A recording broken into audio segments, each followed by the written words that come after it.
Now, I'm going to say something I don't really feel like many are going to agree with, and that's fine, but something I've always been kind of scratching my head with is Classroom of the Elite is a very interesting anime in the way that it feels very different than a lot of shows. And that's not just because it's like, oh, it's super complex with the dialogue, so it just makes you think more. Like, yeah, sure, that can be true.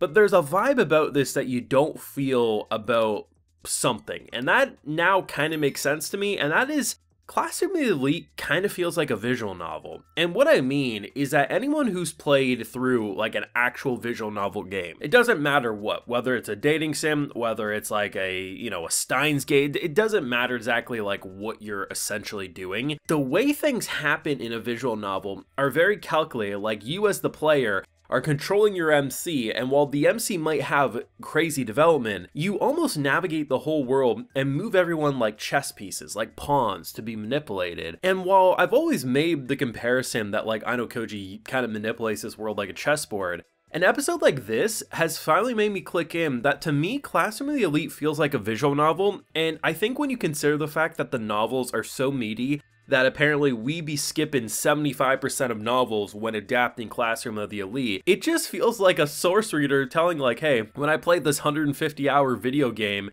basically we only cover 3 hours worth of it just because it's impossible to adapt. And I'm like, wait a second, I might be onto something. I think this is going to be the main topic of today's video, I gotta be honest. But I have to say, Classroom of the Elite is actually starting to feel like a visual novel turned anime, and I don't say that as a bad thing. Now, I do have a full live reaction to this latest Classroom of the Elite episode over on my Patreon, so if you would like to see my full uncut thoughts, they're over there if you're interested. Now, like I said, this is very interesting because I know Koji is a very interesting character. He's a very calculated character, and in a lot of ways, feels like he's someone, like when you play a visual novel, usually the end goal, like some people will just go completely blind into them and be like, okay, I do have an idea of how I want this game to end, but they won't know like certain flags they need to set and this, that, and the third. But there's also plenty of people like when starting, they're like, listen, there's like 15 endings to this bad boy. I'm going to make sure I know of the different flags I need to set so characters will move in certain ways. And I swear to God, Ano Koji is kind of the boy who feels like he's read a wiki somewhere, because the way he be manipulating everyone to fall into place the way he needs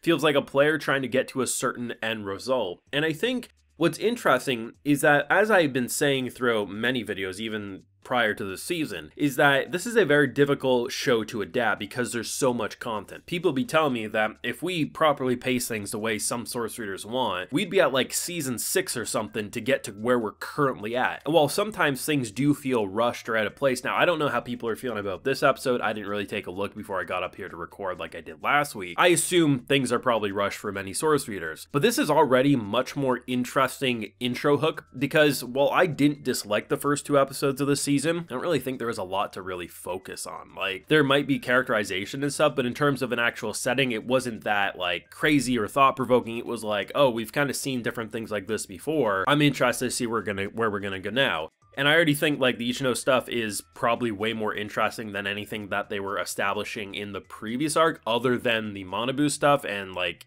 the Nagamo stuff. Like, that stuff was really interesting, and that's obviously carrying into this next arc and probably many arcs to come, unless they resolve it somehow quite quickly, which seems unlikely unless they really did that Sonic the Hedgehog speedrunning through the source material. But I like the idea of how rumors in the schools can spread. I like the idea that you never quite know what's the end result or what, a character like Ano Koji should do, because, I mean, he's pretty much of the belief right now to do nothing, which might work out, but I mean, the way Class A targets Class B, and if you interfere, then Class C might end up also getting some repercussions. It's a big mess of a minefield of this school, and honestly, I don't know how anyone navigates this school without constantly looking over their shoulder, but it's very funny when you consider the fact that he did have 2 very different like opinions thrown at him. Near the beginning of this episode, he pretty much gets told like, hey, I kind of misjudge you. You're actually really nice. You're not weirdo at all. And then pretty much near the end, it's like, man, you're just so calculating. I'm so, and I'm like, the difference in the way characters interact with our boy is so great. And I really feel like this is why he kind of feels like a visual novel player. Like, he's not human in the typical sense. Like, I feel like when you look at how a lot of VNs are kind of wrote, it's like, even if things are tropey, you're like, okay, this is a character. A lot of times though, I kind of feel like the MC in them are kind of there to be you, to manipulate. And it doesn't even just have to be a dating sim. Like, those are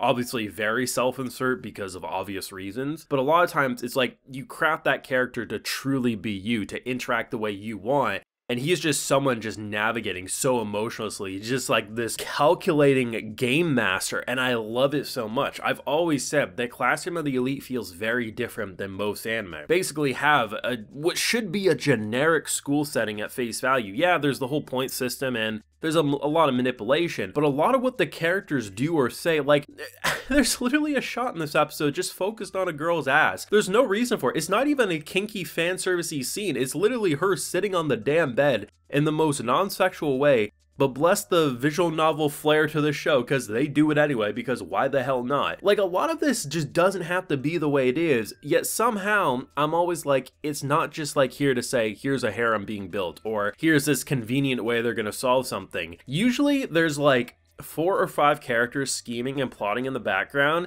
and I never know what our MC truly knows or doesn't know, and it's so interesting to see how he builds so many connections. Like, I almost forgot about the study group from season 2. We still have that going on in season 3. He has so many different connections and plot lines brewing, and now we have this like thief plot line about pretty much a girl who I guess just really enjoyed the thrill, so she stole a can of beer, doesn't even want to drink the beer, and then ultimately gets roped into being manipulated, having no time for stealing anymore, and then she proves herself with our boy Ano Koji, which I'm curious if he did anything with that beer. Either he put something on it, he did something to it, and that's going to come into play later, or he's hoping she gets caught with it. That's kind of my mindset there, but I don't know. That's a future plot point. Either way, I think this is why, for myself anyway, and I don't know, maybe for other anime originals, or maybe even a sorcerer, be like, you know what, kind of, I can see where the anime comparison's coming from, because I don't use that as an insult. Like, I just feel like with how complex the source material actually is for this show, and the idea of the way they go about manipulating these characters for our boy, the set locations, and how they linger on certain shots,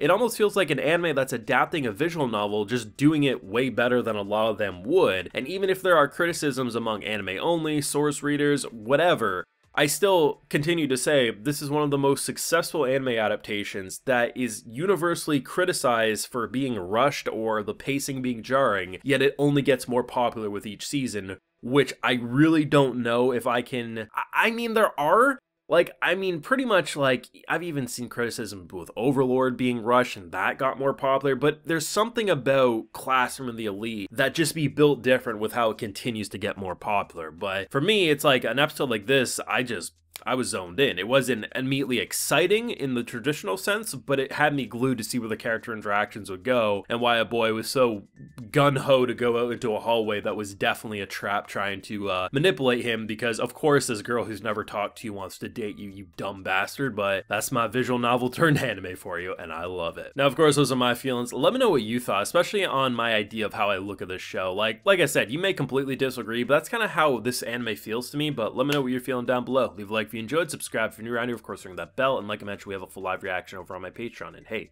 while you're over there, you also get a video shout out. So today we have Fletchbringer, Adol, Amber, and Hikari Oni. So I appreciate the support, everyone. Please take care. Have a good one.